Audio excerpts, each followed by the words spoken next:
Find other great podcasts like this one at podmoth.network. Honest conversations with interesting people. Hi, I'm Mike from the Genuine Chit Chat podcast, and I talk to a wide variety of guests across an eclectic range of interesting topics. People I've spoken to include a magister from the Church of Satan, a blind Australian filmmaker, a puppeteer from Labyrinth and Dark Crystal, and I also speak to musicians of all kinds of genres, authors, actors, podcasters. Really, there is no limit to who I speak to, and the subject matter is endless. So if you believe in the art of conversation and want to hear different people talking about their passions, then this is the perfect show for you. You can find Genuine Chit Chat anywhere you listen to podcasts, and there's some video versions on YouTube, so there's no reason not to tune in.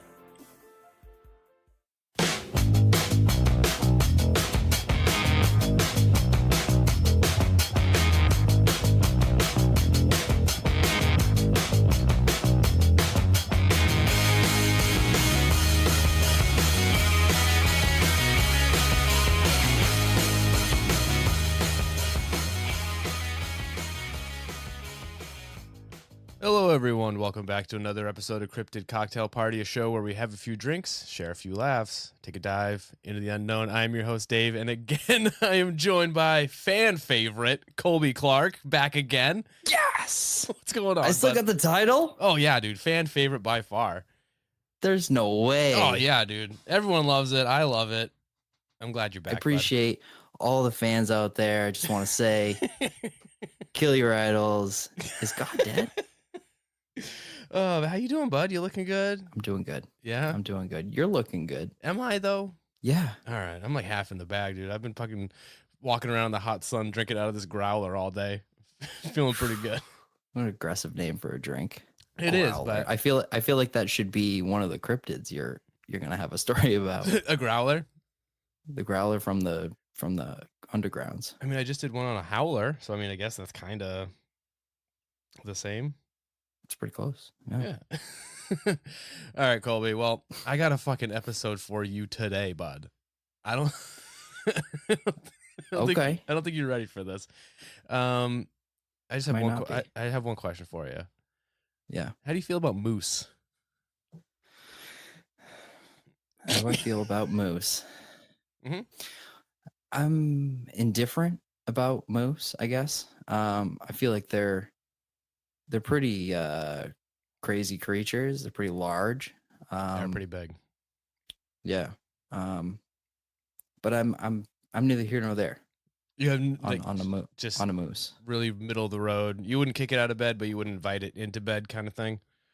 Yeah, I don't have any specific stories of I hate moose. You know, moose has never crossed you. They done me wrong. No, but I also don't love moose. A large gathering of mooses. Mises? No, it's just a moose. The plural of moose is moose. Kind of like how the plural of Lego is Lego. Right. I don't know. The plural of bread is bread. It's not breads. No, you can have an assortment of breads. Breads. I think. All right, cool. We're answering the big questions here, bud. Yeah, it's a crucial episode. You got to really dive into this. All right, well, Colby, I'm glad you're indifferent because this story might change your mind. Okay. So moose aren't uncommon in New England, where we're both from. You see them all the time. They're out in the woods, walking down the middle of town. There was one roaming around Rochester at one point when I was living there. They're standing in a bog or something. Sometimes the baby ones get confused for Dover demons. It happens. Sure.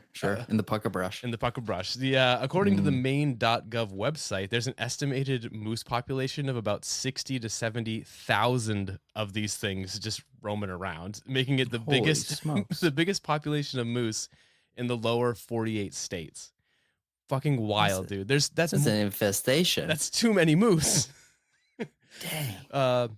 But mooses, while cool and majestic and shit, and just a PSA, you should definitely brake for them because you will die if you hit one, and those fuckers will just walk it off and then dance on your dumb corpse for even attempting to plow through it. But Colby, I don't want to just talk about your average run-of-the-mill boilerplate milquetoast moose.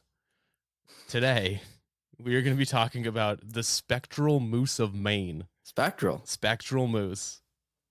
Dang. I don't even know. What don't you know? Continue.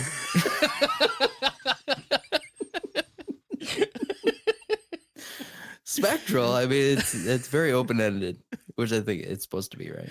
All right. Well, the Specter Moose of Maine, also known as the spectral moose, is said to stand between 10 to 15 feet tall and weighing roughly 2,500 pounds, with the span of its antlers coming in at about 10 to 12 feet across. To put that in perspective, for you and the listeners, the average bull moose, which is a male, is about 6 feet tall, weighing anywhere between 800 pounds on the smaller side to 1,500 pounds if it's like a really big fucker, with an average antler span of about 6 feet. So this is like a big fucking chunk of a moose that we're talking about today. Yeah.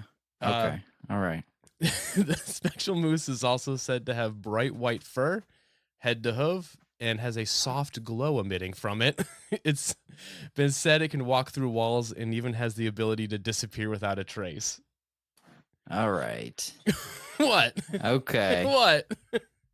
It was a normal moose at first. No, it wasn't. It was twice the size of a normal moose at first. Well, yeah, it's large, but moose are large in general. Yeah. But now it's just walking through walls and shit. Yeah, now it's just a big old glowing white moose that can walk through walls. Don't forget the glowing part. It's ghost glow moose now. Okay. It's spectral. Spectral in nature. Spectral in nature, bud. Now, all right. Now, the first sighting of the spectral moose was in 1891 when a hunting guide named Clarence Duffy was working around Lobster Lake in Piscataqua County. He didn't get close enough to shoot it, which seems to be like everyone's reaction when they see things that they don't quite understand. But he did get a pretty good look at it, and freaked out by his encounter with this fucking nightmare horror moose. He went back to everyone and started telling his story, where obviously he was met with laughter and ridicule. But lucky for him, just a few short months later, his story would be corroborated by a lumberman from Bangor named John Ross. He also saw the spectral moose down by Lobster Lake. Now, later that same year, an unnamed New York hunter was near a lake whose name I am not going to even attempt to pronounce because I'm sure it would be super offensive to the Native Americans that it's named after if I tried. So I'm just going to leave it at lake. Okay. All right. Probably a good call. Yeah. Now, he saw the massive moose and fired some shots at it. Now, Colby, do you think his shooting the moose had any effect? I'm going to assume he missed and had no effect. No, of course. Minimal effect. No, it just he hit it and then it just pissed him off. So he decided to charge at the man, who was forced to hide in a cave for a couple hours until the moose just kind of gave up. I'm assuming that it was just too big to like go in the cave and just fucking kick a hole in his chest. So he found a nearby cave and he's like, all right, this works. Yeah. So he just hid in there until the moose was like, what am I going to do? It's what I'm it done. is. I don't really care about this anymore. The Got bigger fish to fry. The next year in 1892, another New York hunter named Howard Van Ness and three of his All right. Now we're getting into the cool names. I was going to say the first couple names are like, this story's not real. Their names are cool enough. No, dude. All the other stories you told me, their names are fucking wild names. What was that dude's name? Milt? Come on. No, so the first, yeah, you're right. The first few names were pretty common. They get better as they go along. Trust me. Okay. Do you trust me? They fucking better, man. Now Van Ness and three of his drinking/hunting buddies were hunting about 30 miles northeast of Norcross. Somehow Van Ness got separated from his crew when he came across the spectral moose, describing it as, quote, weighed a ton and as tall as a camel with magnificent head and antler. Just, he was really admiring this thing. Nice. And then, of course, he shot at it. Sure. It was beautiful. So I fucking fired. But now, hitting it just above the shoulder, the moose let out a guttural bellow, and then it grunted, and then it charged at him. And then Van Ness ran and took shelter under some fallen trees. Now, he claimed that the moose then circled his hiding spot at an alarming speed. So just fucking hoofing it around, even jumping over where he was hiding a few times before, again, just losing interest and then moving on. Now after Jumping over the cave? No, not no, a not the cave. He was he's different guy. Okay, He was all under right. fallen trees. he just a couple times he just jumped over the whole cave. Yeah, just he's like No big deal. Nah, dude. You're a fucking spectral moose. You can do whatever you want. Although if it Small can cave. walk through walls, why didn't it just go into the cave? Okay, all right. All right. No, I don't want to start doing that. We're not gonna start Now debunking. we're putting the stuff. pieces Okay. together here. All right. Now, after Howard's encounter with the Specter Moose got around, hunters quickly descended into Maine to try and bag that fucker and mount its head on their wall as like a macabre trophy, because as a human species, we aren't allowed to just let beautiful things remain untouched.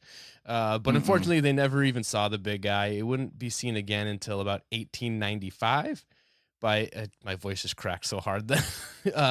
By a taxidermist from Bangor named Granville Gray. Yes. Now we're talking. But even then, it was just from a distance. Now, 4 years later, in 1899, a Massachusetts man by the name Gilman Brown claims to have gotten close enough to the moose while near the Roach River to count the points on one side of its antlers, which he counted as 22, which is a lot. Most moose, I believe, only have like 8 to 10 points, if I read it, or if I'm remembering correctly. All right. So again, just he's admiring this beautiful creature, really taking in what it looks like, and then he fired 5 shots at it because fuck it. And then again, We might as well, take a couple. Yeah, it didn't phase By the the Roach animal, River. and it this time it didn't charge him. It simply just kind of mean mugged him, and then just fucked off. Mm-hmm. He said, "I got shit to do." Yeah. Can't be fucking dealing with this, getting shot at From the side. Get out of here. Now, over the next few years, there were some more sightings. One in 1901 by a Boston man, and then another in 1906. This is probably my favorite story. George Nealand was riding his bicycle, which in my head, it was one of those like giant bikes with like the big front wheel and the tiny back wheel, and you had to use like a step stool to get on and off of it. Yep. When he got pretty close to the animal, initially he thought it was a horse, one of the 15-foot tall horses with massive antlers, super common in New England. But after stopping to get a closer look and realizing it wasn't a horse and just a giant moose, said moose just kind of charges at him unprovoked. So he was forced to bail off his bicycle and then climb up a tree for safety. And not having posable thumbs, the moose couldn't really follow him up there, but probably would have if it was capable. Instead, it just kind of checked out the bike for a bit and then walked into the forest without doing anything further than that. Sick bike over here. One big wheel, one small wheel. What are they coming up with these days? What is that, a red line? You got fucking pegs on that, dude? You got pegs on that bike? Fucking bring me down to Colbys. Got a little ring on the side. I was about to ask if that was your bike Sick bell. It was bad at first, and then it got better. No, yeah, you did. The second time around was good. Maybe I'll edit in. Or replace the audio. There you go. Appreciate it. Appreciate your confidence in my. No, Colby, we're hammering through this. So before we kind of get into a little more, like, what was so far your thoughts on the spectral moose? There's so many sightings. There's so many accounts of meeting up with this moose, and just sometimes it's just like he just didn't care that he was seen, and he just kept on moving. He's clearly got some shit to do. But almost every time somebody's taking a shot at him. Dude, that's every story we've talked about ever is someone's taking shots at this fucker. Right. Although it is the 1800s. I feel like no one gives a fuck. Like they're like, yeah, I'll take that. You shoot at anything. Yeah, it's fucking manifest destiny, baby. Fucking take what you want. That's right. I think he should have shot at him more. You putting those sunglasses on really changed your demeanor. Are they sunglasses though? Or are they Mars glasses? You know what I'm saying? Are they skiing glasses? I can't really tell. Now, by skiing, do you mean doing cocaine off of a giant mirror? I mean, skiing. Yeah. You know what I mean? I mean, like skiing, wink, wink. Yeah, for the people that are listening, as he's saying skiing, he is tapping his nostrils. Did not Sorry. for the investigators. No, but the wink wink, the audible wink wink probably didn't help. Yeah. Well, did I say that? Shit. No, I meant to say that. No. After the bicycle guy climbed a tree and hid from the moose, after this, the spectral moose would not be seen. Would only be seen sporadically throughout the years, with some sightings in 1932. Another rash of sightings occurring in 1938 in the Penobscot River area, with one pretty notable encounter by a hunter named Houston. No, I don't know if that's his first name or his last name. It's just Houston. No correlation to NASA. No, but Houston the hunter stumbled across a herd of about 16 moose, with the females grazing as 3 bulls watched over them. 3 of those bull moose were your average size moose, while the third was, you guessed it, a massive moose with white luminous coloration is what he said. That was so big, Houston the hunter said it made the other moose look like pygmies in comparison. After turning away for a brief moment, I'm assuming to grab his gun to try and kill it, he turned back and the moose simply vanished into thin air. Now, another story of the spectral moose, which is even wilder than the ones that we've discussed so far, because since then these have been pretty tame, and I wanted to save this one for last because it is hands down the most fucking wild story I've ever heard, and I really hope that it's true, but who knows? Yes.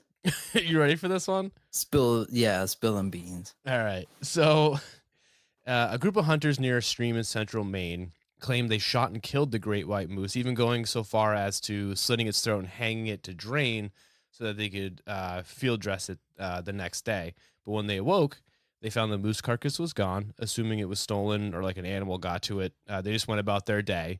When that evening, while they were sitting around their campfire, guess who decided to pay them a surprise visit, Colby? That same motherfucker. That same motherfucker, the spectral moose. Now, its throat was still slit, and obviously horrified, they again shot it dead for the second time, and again, it just got up and calmly walked back into the woods. Now, that's kind of fucked up, but it gets even more fucked up-ier. The story continues.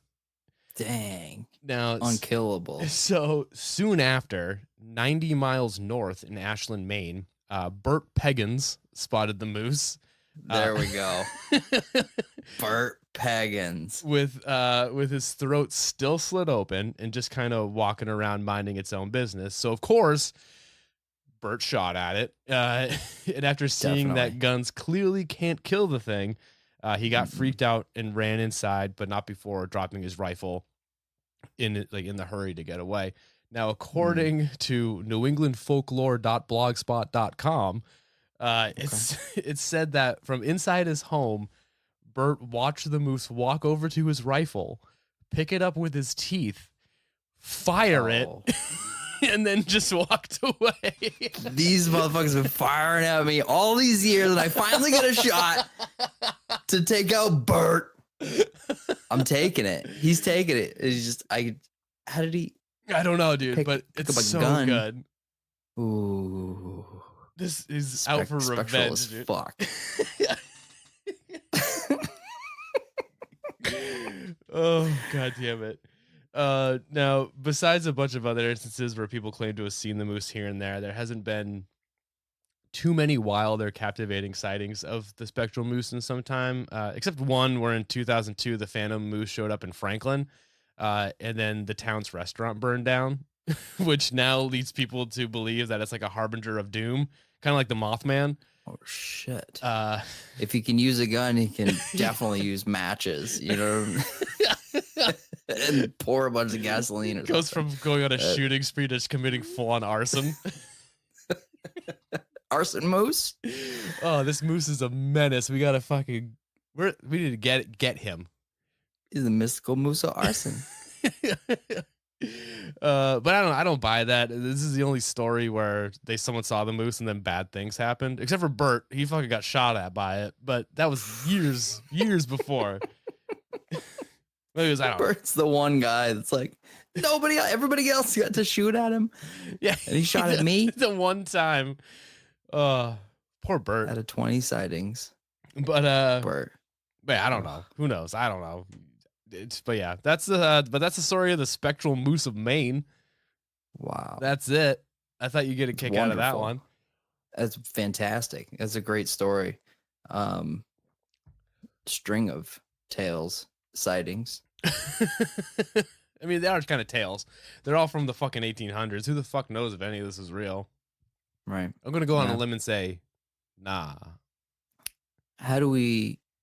Where's the walking through walls thing? Yeah, I don't know. That never came up in any of the stories I read. They just sprinkled Someone that in. Someone just said it one time, like, yeah, that sounds right. A lot of gunfire, but let's talk about him walking through walls, though. You know what I mean? Yeah, if it could walk through walls, it could easily get anyone. Like, it didn't have to wait outside that cave. And if it could walk through walls, they'd probably climb up a tree and get the guy from the bicycle. Mm-hmm. I don't know. He's good through drywall, but rock? No. Horsehair plaster and wood could walk right through. No resistance. Yeah. Rock is a little trickier. Yeah. It's a whole thing. These are the laws of the spectral. I don't write them. None of us do, really. No. They're set in stone, and that's where the stone thing comes in. Gotcha. Now give me two more laws. All right. Bird law. I meant law, like spectral law. I thought you just meant laws in general. Because I can make up laws, baby. I can make up laws all day. Yeah, well, we all could. All right. Spectral laws. Shoot or be shot, Shoot or be shot. Oh my God. If there is something unknown that is within my sight, I will shoot at it. Gotcha. But that's more of a law of man against spectral, not so much the law of a specter. No, by law, you have to shoot at the unknown. Well, yeah. I'm pretty sure that still holds up till today. I think that's just human nature. If it confuses me, it's getting got. Die.